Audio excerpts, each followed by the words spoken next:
The US Treasury began taking measures Thursday to prevent a default on government debt, as Congress heads towards a high-stakes clash between Democrats and Republicans over raising the borrowing limit. Such extraordinary measures can help reduce the amount of outstanding debt subject to the limit, currently set at $31.4 trillion. But the Treasury has warned that the tools would only help for a limited time, likely not longer than 6 months. I respectfully urge Congress to act promptly to protect the full faith and credit of the United States, said Treasury Secretary Janet Yellen in a letter to congressional leadership Thursday. She added there is considerable uncertainty on how long the measures can last before risking default. Failure to meet the government's obligations would cause irreparable harm to the U.S. economy, the livelihoods of all Americans, and global financial stability, Yellen said last week. A default would harm U.S. credibility, and J.P. Morgan Chase chief executive Jamie Dimon cautioned Thursday that we should never question the creditworthiness of the United States government. That is sacrosanct, he said in an interview with CNBC.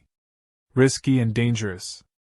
The world's biggest economy could face severe disruption, with Republicans threatening to refuse the usual annual rubber stamping of a rise in the legal borrowing limit, and this could push the United States into default. Far-right Republicans, who now hold key power in the party's narrow majority in the House, want Democratic President Joe Biden to agree to slash government spending. They argue that radical cuts are needed to reduce borrowing, which Congress has generally agreed to increase each year, raising the so-called debt ceiling.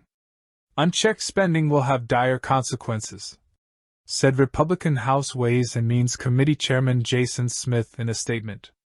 But the White House said cuts of the size Republicans demand would have to come from key Social Security and military spending programs, or involve major new taxes. It has also vowed that Biden would not negotiate with hardline Republicans over their risky and dangerous opposition to increasing the limit. Republicans are creating a crisis that need not exist, said Congressman Brendan Boyle, top Democrat on the House Budget Committee. Raising or suspending the debt limit does not authorize new spending or cost taxpayers money, said Yellen last week. Conversely, if the debt limit were not raised, the amount of spending cuts or tax increases that would be required would equal $1.5 trillion this year, or more in the next decade, said Leonard Berman and William Gale of the Urban Brookings Tax Policy Center. They added that a desire to change the course of fiscal policy should be manifested in new congressional initiatives, rather than a refusal to pay bills that have arisen from earlier action. Rancorous politics. The Treasury Department said Thursday it would turn to resources from 2 funds for retirees as it starts extraordinary measures.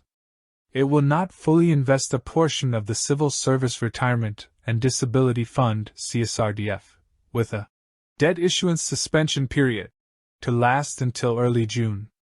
Treasury will also halt additional investments of amounts credited to the CSRDF and Postal Service Retiree Health Benefits Fund, Yellen said, adding that retirees would not be affected by these moves.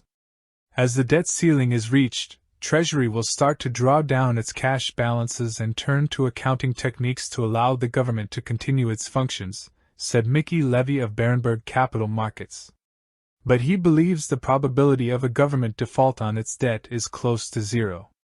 I think ultimately, there will be an agreement to raise the debt ceiling, but between now and then, there's going to be a lot of debate and rancorous politics, Levy told AFP. If things stand as they are, however, spending will keep rising and increasing debt, he said, adding that a large part goes to entitlement programs such as Social Security and Medicare. The political appetite to really address these programs is just not there, he said. Markets will likely remain unfazed for now, with Edward Moya of trading platform OENDA saying, "Every time, it goes down to the wire."